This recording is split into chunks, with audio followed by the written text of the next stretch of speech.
বিয়ের পর মেয়েদের নাকফুল পরার কথাটি কেন প্রচলিত?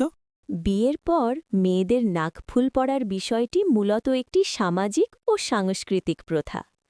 আমাদের উপমহাদেশে নাকফুলকে বিবাহিত নারীর সৌন্দর্য ও পরিচয়ের প্রতীক হিসাবে ধরা হয়।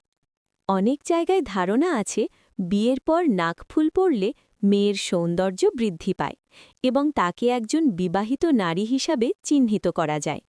তবে ইসলামী দৃষ্টিকোণ থেকে নাকফুল পরা বাধ্যতামূলক নয়। ইসলাম শুধু শালীনতা ও পর্দার নির্দেশ দিয়েছে।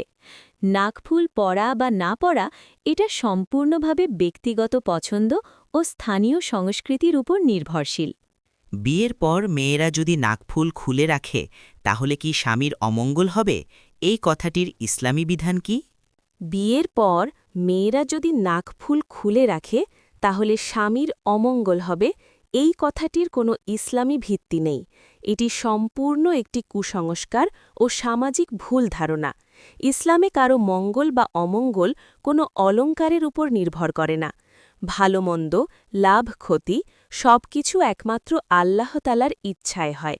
নাকফুল পরা বা না পরা এটা সম্পূর্ণ ব্যক্তিগত পছন্দ ও সামাজিক রীতি। এর সঙ্গে স্বামীর ভাগ্য বা অমঙ্গলের কোনো সম্পর্ক নেই। এ ধরনের বিশ্বাস রাখা ইসলামী আকিদার পরিপন্থী। একজন মুসলমানের উচিত এসব কুসংস্কার থেকে দূরে থাকা এবং আল্লাহর ওপরই ভরসা করা। বিয়ের পর মেয়েদের হাতে চুড়ি পরার কথাটি কেন প্রচলিত? বিয়ের পর মেয়েদের হাতে চুড়ি পরার বিষয়টি মূলত সামাজিক ও সাংস্কৃতিক প্রথা। আমাদের সমাজে চুড়িকে বিবাহিত নারীর পরিচয় ও সৌন্দর্যের প্রতীক হিসাবে দেখা হয়। অনেক এলাকায় মনে করা হয় চুড়ি পরলে নারীর সাজ সম্পূর্ণ হয় এবং তাকে একজন বিবাহিত নারী হিসাবে চিহ্নিত করা যায়। তবে ইসলামী দৃষ্টিকোণ থেকে চুড়ি পরা কোনো ফরজ বা ওয়াজিব নয়। ইসলাম নারীদের শালীনতা ও পর্দার নির্দেশ দিয়েছে, কিন্তু নির্দিষ্ট কোনো অলঙ্কার পরার বাধ্যবাধকতা দেয়নি। তাই চুড়ি পরা বা না পরা এটা ব্যক্তিগত পছন্দ ও স্থানীয় সংস্কৃতির বিষয়। এর সঙ্গে সওয়াব বা গুনাহের সরাসরি সম্পর্ক নেই। খাবার খাওয়ার সময় সালাম দেওয়ার বিধান কি?